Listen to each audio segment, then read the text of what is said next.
Assalamualaikum warahmatullahi wabarakatuh. Shalom, Om Swastiastu, Namo Buddhaya, salam kebajikan bagi kita semua.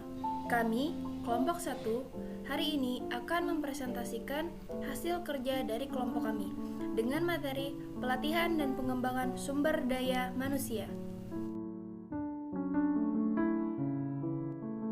Baiklah, sebelumnya video ini kami buat guna memenuhi tugas dari mata kuliah Manajemen Sumber Daya Manusia yang diampu oleh Ibu Dian Prihardini Wibawa SEMM.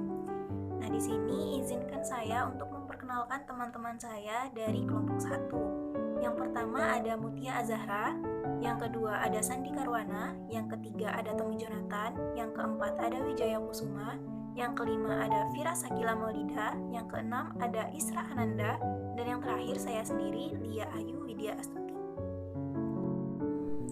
A. Pengertian pelatihan dan pengembangan. Pertama-tama kita akan membahas mengenai pengertian pelatihan. Di sini yang pertama ada puar dan minta, di mana kata pelatihan atau training berasal dari kata latih ditambah berawalan pe dan akhiran an, yang artinya telah biasa diperoleh seseorang setelah melalui proses belajar atau diajar. Yang kedua, menurut Rifai dan Desi. Yang pertama menurut Rifai, di mana menurut Rifai pelatihan atau training adalah proses secara sistematis mengubah tingkah laku pegawai untuk mencapai tujuan organisasi. Dan selanjutnya menurut Desi, di mana kata beliau, pelatihan atau training adalah proses mengajarkan karyawan baru atau yang ada sekarang keterampilan dasar yang mereka butuhkan untuk menjalankan pekerjaan mereka. Yang terakhir adalah menurut Hasibuan, di mana kata beliau, pelatihan atau training adalah suatu proses pendidikan jangka pendek dengan menggunakan prosedur-prosedur yang sistematis dan terorganisir sehingga karyawan belajar mengenai pengetahuan, teknik, dan keahlian untuk tujuan tertentu. Baiklah, selanjutnya kita akan beralih ke pengertian pengembangan. Secara umum, pengembangan atau development dapat diartikan sebagai penyiapan individu untuk memikul tanggung jawab yang berbeda atau yang lebih tinggi dalam perusahaan, organisasi, lembaga, atau instansi pendidikan. Menurut ahli Rifai, pengembangan manajemen adalah suatu proses bagaimana manajemen mendapatkan pengalaman, keahlian, dan sikap untuk menjadi atau meraih sukses pemimpin dalam organisasi mereka. B. Perbedaan pelatihan dan pengembangan. Ukuran ditunjukkan kepada siapa? Pelatihan SDM, karyawan baru agar memiliki keahlian, skill yang dibutuhkan dalam perusahaan. Pengembangan SDM, karyawan yang sudah ada untuk mengembangkan potensinya. Ukuran, berapa lama jangka waktunya? Pelatihan SDM biasanya 3-6 bulan atau bahkan lebih untuk kemampuan yang lebih spesifik. Pengembangan SDM berkelanjutan selama karyawan masih bekerja di dalam perusahaan. Ukuran, apa tujuan programnya? Pelatihan SDM berfokus pada pengembangan keterampilan dan pengetahuan untuk pekerjaan saat ini. Pengembangan SDM berfokus pada pengembangan pengetahuan, pemahaman, dan kompetensi untuk mengatasi tantangan di masa depan. Ukuran, apa orientasi kegiatannya? Pelatihan SDM berorientasi pada karir termasuk kualitas dari sehingga cakupannya lebih luas daripada pelatihan. Pengembangan SDM terbatas dan berorientasi pada pekerjaan tertentu, salah misalnya teknik mesin. Ukuran, pelatih atau mentor.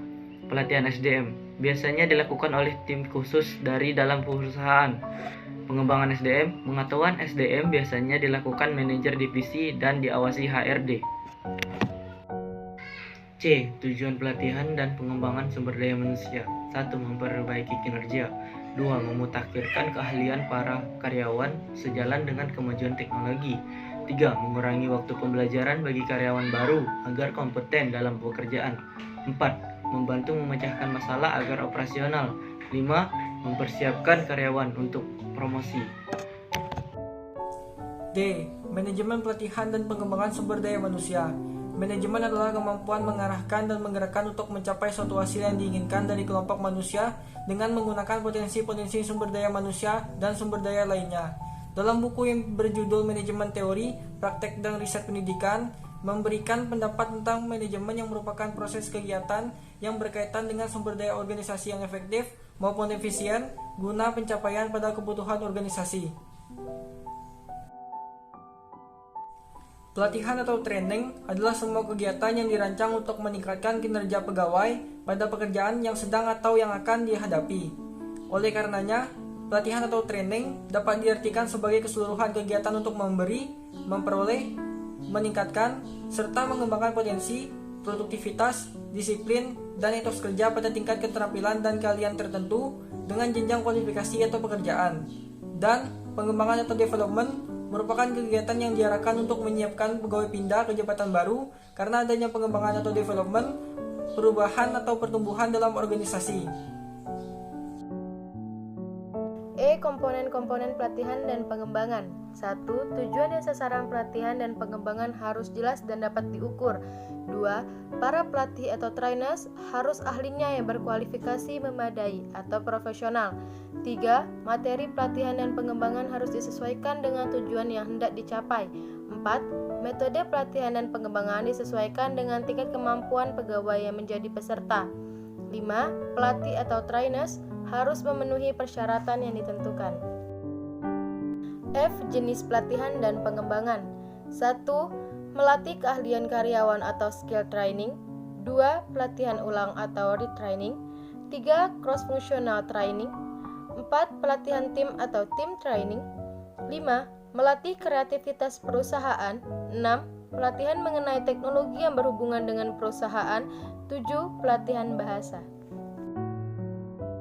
Proses pelatihan dan pengembangan sumber daya manusia. Pelatihan atau training haruslah meningkatkan efektivitas karyawan, meningkatkan kepuasan karyawan, memenuhi program kesempatan kerja yang sama, dan mencegah keusangan karyawan.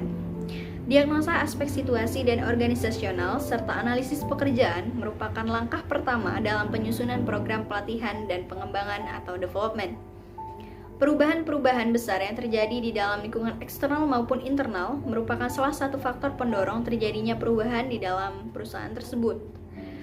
Organisasi perlu untuk menentukan kebutuhan-kebutuhan spesifik di dalam pelatihan yang kemudian akan memunculkan tujuan-tujuan spesifik yang harus diraih melalui metode-metode dan sistem yang tepat digunakan dalam pelatihan dan pengembangan sumber daya manusia tersebut.